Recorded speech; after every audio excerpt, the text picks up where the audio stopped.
Welcome to the Learning Pines YouTube. We hope this video helps.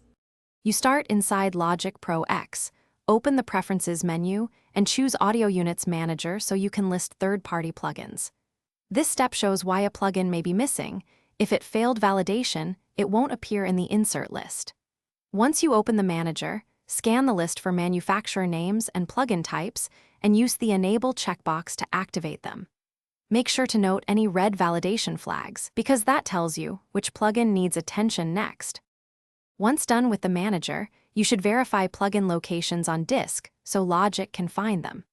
Use Finder to inspect both system and user audio plugins folders. Components, VSD, and audio units live in predictable paths. If you recently installed a plugin, move its component to the correct folder and then return to Logic to rescan.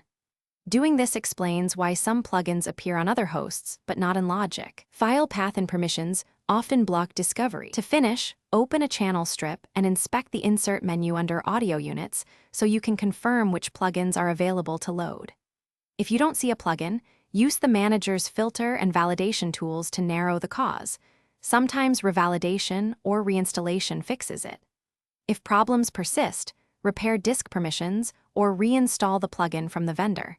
This resolves most visibility issues, and it's the one troubleshooting tip that solves about 90% of missing plugin cases. Thanks for watching. Consider subscribing if we helped you.